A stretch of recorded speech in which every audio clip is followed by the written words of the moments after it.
Bismillahirrahmanirrahim. Assalamualaikum warahmatullahi wabarakatuh. Sahabat tani sekawan yang berbahagia. Semoga kita semua selalu dalam lindungan Allah Subhanahu wa taala, selalu diberikan kesehatan. Baik, teman-teman, pada kesempatan kali ini kita masih berada di lahan persawahan. Ini ada tanaman timun, ada tanaman kacang. Namun pada kesempatan kali ini kita akan sedikit membahas tanaman kacang panjang, yang mana tanaman kacang panjang ini ditanam di lahan yang sudah ketiga kalinya. Jadi kacang panjang ini nomor 3 ditanam yang ketiga kalinya. Yang sebelumnya ditanam cabai merah besar, kemudian yang kedua ditanami tomat. Jadi penampakan itu masih ada sisa-sisa tomat yang belum habis. Kemudian bisa kita lihat juga penampakan mulsa pada bedengan yang tampak sudah begitu rusak, ya. Ini menandakan bahwasanya lahan ini sudah lumayan lama.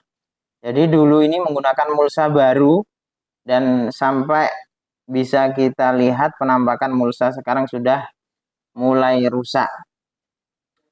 Untuk tanaman kacang panjang yang kita tanam ini, kita memilih bibit, ya, karena untuk bibit kacang panjang ini tergolong banyak.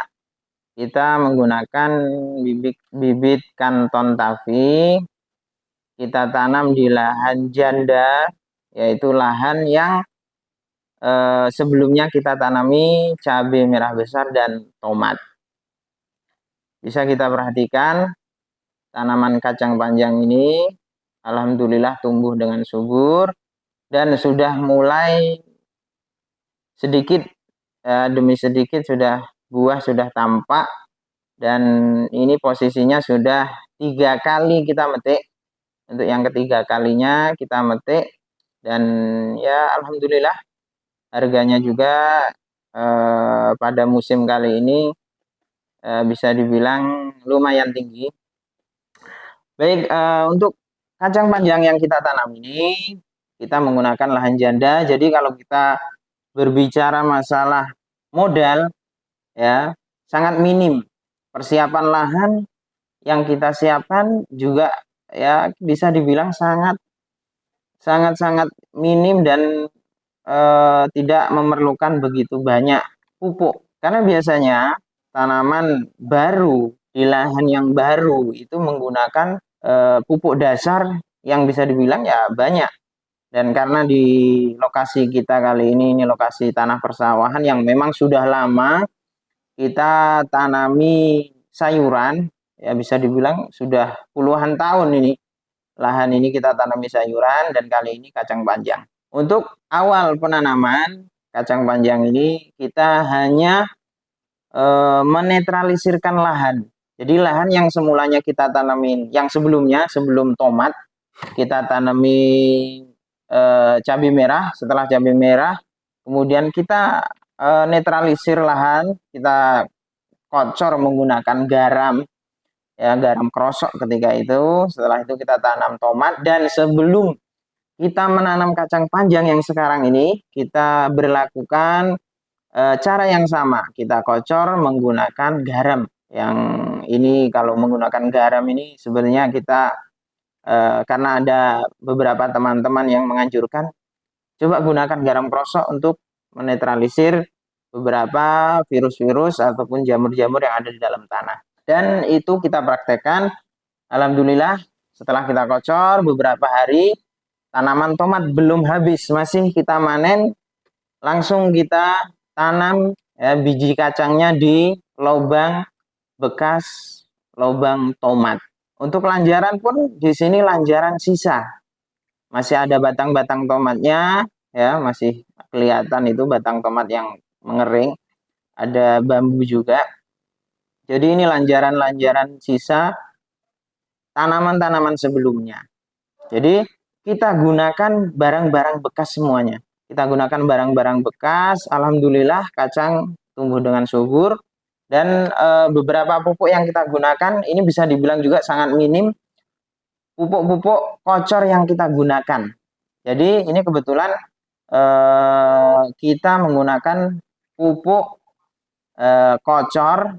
Jadi di situ kita menggunakan ada pupuk organik cair yang kebetulan ini pupuk organik di sini salah satu pupuk subsidi dari Kementerian Pertanian.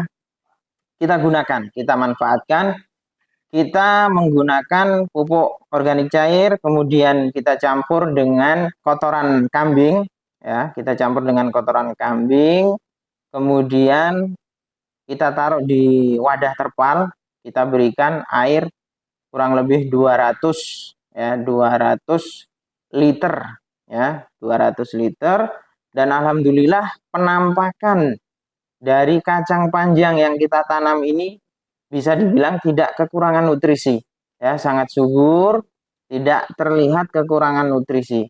Jadi untuk pengocoran pupuk yang kita gunakan hanya menggunakan pupuk organik cair ya, kemudian itu pun subsidi, kemudian kotoran kambing yang mana ini kita aduk jadi satu, kita beri air 200 liter, kemudian kita kocorkan di tanaman kacang ini. Setiap satu dirigen kocor pupuk itu sekitar 20 liter, kita berikan 1 liter perbandingan. Jadi untuk pengocorannya 20 liter satu dirigen, kita kasih pupuk sekitar 1 liter. Ini kita rutin, kita kocor, alhamdulillah. Jadi sangat minim untuk tanaman yang kita tanam di lahan bekas ini, sangat minim kita menggunakan pupuk kimianya. Kemudian untuk pupuk semprotnya yang pastinya tetap kita menggunakan pupuk kimia. Kita hanya saja pupuk kocornya yang kita gunakan pupuk organik. Untuk semprotnya kita menggunakan kalau nutrisi buah ya biasa yang umum banyak dipakai. Yang jelas kita gunakan yang begitu tinggi kandungan kalium, kemudian ada kalsiumnya juga ya, kita semprotkan ini untuk pupuk buahnya. Kemudian ketika mengocor ya, ketika masa pembuahan seperti ini, dari pupuk organik yang sebelumnya kita gunakan untuk masa pertumbuhan, kita tambahkan ya, di situ kita tambahkan pupuk grower ya yang berwarna hijau, yang di sini juga pupuk ini membantu untuk proses pembuahan supaya tidak rontok bunganya dan juga buahnya. Coba teman-teman perhatikan, sudah mulai membawa buah kacang-kacang yang ada di dalam video ini. Ini kemarin kita ngambil video ini di pemetikan 3 kali ya.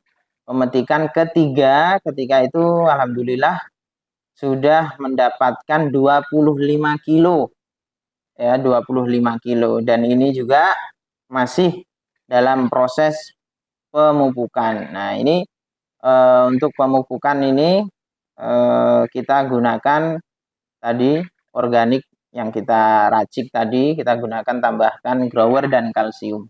Alhamdulillah dari panen yang ketiga kemarin harga dari 4.000 dan sekarang naik di panen ke 4, ke 5 sudah naik 5.000 dan sampai sekarang masih stabil alhamdulillah.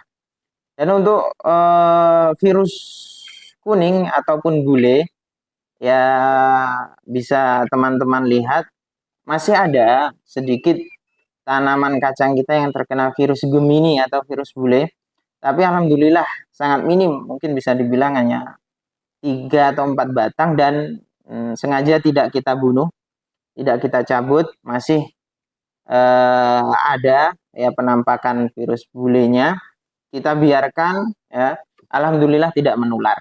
Kemudian untuk perawatan ya, tadi pemupukan buah dan kocornya sudah, intinya kita pupuk sangat-sangat minim, sangat-sangat sedikit lah pengeluarannya, karena kita yakin bahwasanya tanaman yang kita tanam sebelum kacang ini banyak pupuk yang kita gunakan, dan kacang ini sifatnya tanaman yang sangat pandai, tanaman yang sangat pinter ya, sangat pinter nyari makanan. Jadi sisa-sisa makanan biasanya kacang ini bisa menghabiskan sisa-sisa makanan yang diberikan di tanaman-tanaman sebelumnya. Dan ini penampakannya ya bisa dibilang tidak begitu mengecewakan, walaupun pupuknya kita pangkas, kita berikan tidak begitu banyak, tapi penampakannya sangat memuaskan. Untuk insektisida yang kita gunakan untuk perawatan, kita menggunakan merek dagang Narahipo. Narahipo itu kandungannya dimihipo. Kemudian kita juga menggunakan insek selain Narahipo, kita gunakan Lanet, kemudian Emasel.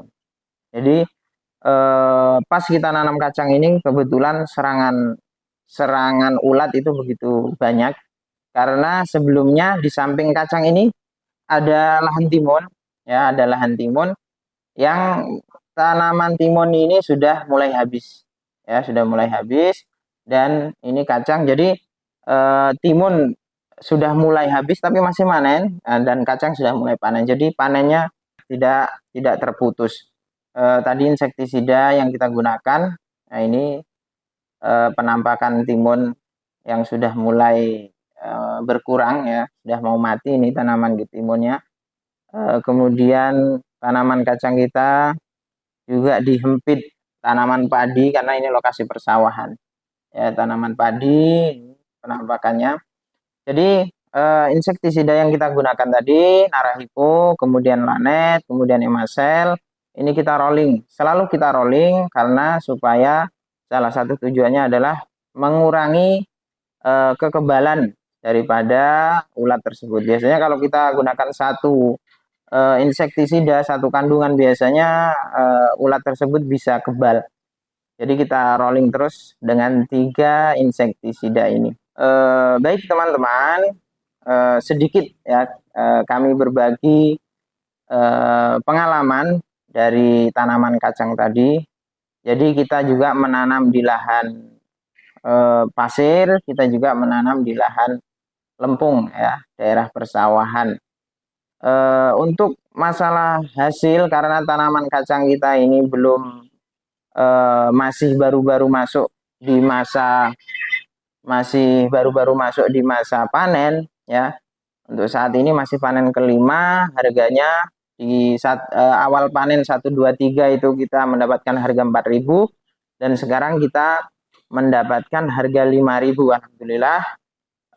Untuk panen kita masih di bawah 10 kali petikan, kita dapat harga 5.000, dan di petikan ke-6 kemarin kita sudah masuk di kurang lebih sekitar 35 kiloan, ya, 35 kiloan, alhamdulillah, ya. Dan kacang ini kita panen setiap hari, tidak kita bikin 2 hari, karena menurut pengalaman kita sendiri, kacang ini kalau kita bikin 2 hari sekali, wah, sangat bahaya karena bisa merusak kualitas, ya, kualitas kacang itu bisa rusak karena kacang akan mudah apa ya, bisa dibilang yang harusnya dia renyah, dia akan menjadi kelihatan keriput lah, ya, kelihatan tua. Jadi itu sedikit pengalaman kita untuk tanaman kacang ini. Di lahan janda 3 kali, kita gunakan modal sangat minim karena pupuk yang kita gunakan juga sangat sedikit. Hanya saja mungkin kita ada pengeluaran lebih banyak di insektisida, kemudian pupuk-pupuk buah yang kita semprotkan. Terima kasih semuanya untuk sahabat tani sekawan. Jangan lupa subscribe, ya, jangan lupa subscribe dan komen, karena ini semuanya akan membantu kita, ya, membantu channel kita untuk berkembang. Terima kasih. Saya akhiri. Wassalamualaikum warahmatullahi wabarakatuh.